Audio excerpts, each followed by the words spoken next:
nous allons pouvoir procéder aux mesures de la valeur de pH de différentes solutions.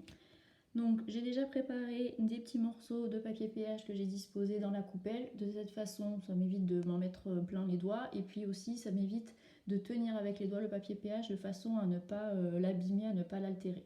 Donc je vais prendre de l'eau, hop, et je vais venir déposer donc une seule goutte. Bien sûr, on dépose un peu plus. Et tout de suite, je viens approcher, hop, mon nuancier. Et donc là, pour moi, la couleur qui se rapproche le plus, c'est cette couleur-ci, c'est-à-dire le pH qui est égal à 7. Donc concernant la couleur, alors ça va dépendre de l'appréciation de chacun des nuances. Pour moi, c'est une sorte de vert plutôt clair. Donc on va garder vert pour la couleur et la valeur 7 pour le pH. Donc si on a une valeur de 7 pour le pH, on en déduit que cette eau est neutre. Alors ça tombe bien parce que dans la piscette ici, en réalité, j'avais placé de l'eau distillée, c'est-à-dire de l'eau pure.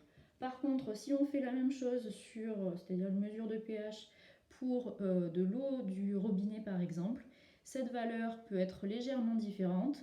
Elle peut être soit très légèrement acide, c'est-à-dire autour de 6, soit très légèrement basique, c'est-à-dire entre 7 et 8. D'accord ? Pour les eaux minérales, sur l'étiquette de composition, vous avez également la valeur du pH de l'eau minérale. Et là, c'est pareil, on a des eaux minérales qui peuvent être un petit peu acides ou un petit peu basiques.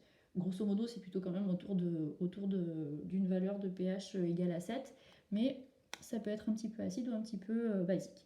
Le jus de citron. Alors, je ne sais pas si vous avez déjà goûté du jus de citron, mais le jus de citron pur, tout du moins, c'est voilà, c'était un liquide pour lequel on a un ressenti acide au niveau du goût. Donc là, avec ce test-là, on va pouvoir justement savoir si l'acidité au sens du goût rejoint l'acidité au sens de la chimie. Donc après avoir déposé une goutte, hop, j'approche mon nuancier. Voilà, pour moi, c'est cette couleur qui se rapproche le plus, c'est-à-dire un rouge. Et la valeur correspondante du pH, c'est 2. Donc, si on a un pH qui est égal à 2, alors on en déduit, c'est-à-dire c'est l'interprétation, que le jus de citron est bien une solution acide. Donc ça semble cohérent avec le ressenti au niveau du goût. Je teste maintenant du vinaigre. Un principe, on dépose une goutte de la solution. On approche le nuancier. Il ne faut pas trop tarder parce que les couleurs peuvent évoluer un peu au cours du temps. Alors, là vous voyez par exemple pour le jus de citron, ça a un peu changé déjà. Là pour moi, c'est un mélange un peu entre cette couleur et cette couleur. Disons plutôt cette couleur-ci. Donc c'est plutôt un orange foncé pour moi. Et la valeur du pH qui correspond, c'est un pH qui est égal à 3. pH égal à 3, on en déduit donc que le vinaigre est aussi une solution acide. Donc c'est pareil, si vous avez déjà goûté du vinaigre, même si c'est du vinaigre blanc, effectivement c'est bien acide. On poursuit avec de l'eau de javel. Alors là, j'ai utilisé, j'ai pas pris un flacon compte-gouttes, j'ai une petite pipette. Donc il suffit d'appuyer sur l'extrémité ici, de façon à aspirer un petit peu de liquide, effectivement dans la pipette. Et je viens déposer une goutte sur le morceau de papier pH, donc qui se colore. Hop, j'approche tout de suite le nuancier. Et là, c'est plutôt cette couleur-ci pour moi qui correspond le plus. Et donc on a une valeur de pH égale à 10. Donc un vert, c'est un vert foncé, un pH qui est égal à 10. On en déduit donc que l'eau de Javel est une solution basique. On poursuit avec la lessive. Pareil avec une petite pipette. On prélève, de toute façon on a besoin d'une seule goutte.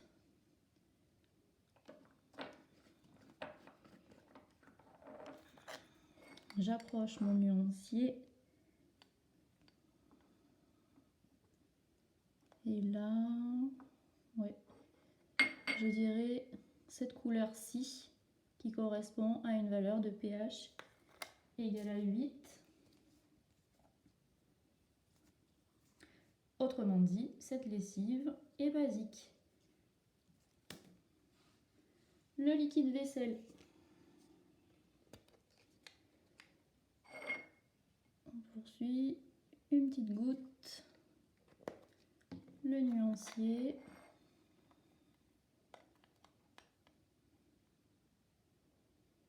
Voilà, pour moi c'est cette couleur-ci qui correspond le plus, donc ce orange-là, qui correspond à une valeur de pH égale à 4.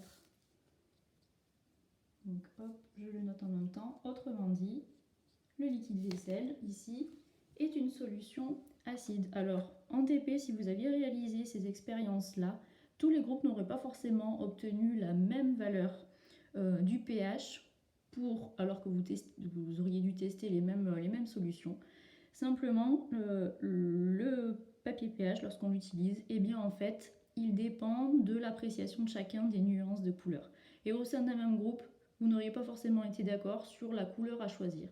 Et si on n'est pas d'accord sur la couleur à choisir, ça veut dire que la valeur du pH déterminée peut être différente. D'accord? Donc ça va être un système de mesure du pH qui ne va pas être extrêmement précis. Si on observe bien les valeurs de pH, eh bien on constate qu'il en manque. Il manque le 0, il manque le 11, il manque le 13. Donc si on avait des solutions qui avaient effectivement ces valeurs de pH là, eh ben, on aurait dit, si on avait une solution qui a un pH de 11 par exemple, soit 10, soit 12, mais 11, on ne peut pas le dire.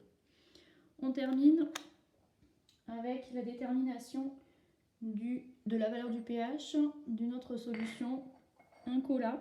Alors, pour ça, je vais utiliser le pH mètre. Alors, pourquoi je n'utilise pas le papier pH? Pour une raison très simple, c'est que à l'œil nu, on voit très bien que ce cola a une couleur très foncée, très soutenue, ce qui n'est pas cohérent avec l'utilisation du papier pH qui est censé se colorer justement. Donc ça c'est un inconvénient de l'utilisation du papier pH, c'est qu'on va pouvoir utiliser uniquement des solutions incolores, voire très peu colorées. Pour le coca, ça semble un peu compliqué. Du coup, on va utiliser le pH mètre. Donc j'ai placé grosso modo une quarantaine de millilitres de cola. Je vais pouvoir donc placer la sonde voilà, du pH mètre. Alors, pour augmenter voilà, la hauteur de liquide, j'incline un peu le bécher. Donc je tiens, je fais attention. Et puis ensuite, il faut attendre que le pH mètre se stabilise. Alors le fait qu'il y ait les bulles, ça peut gêner un petit peu la sonde.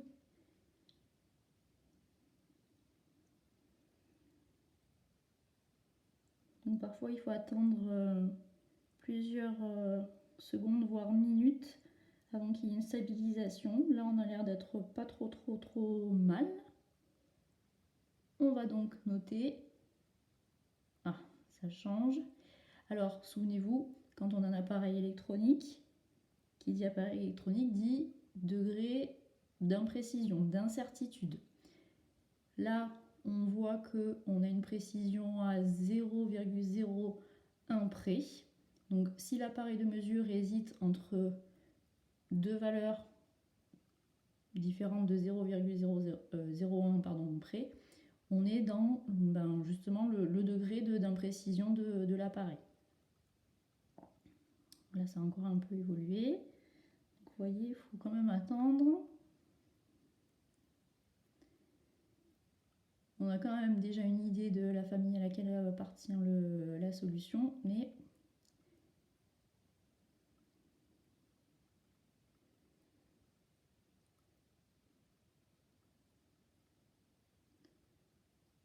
voilà, on va en rester là.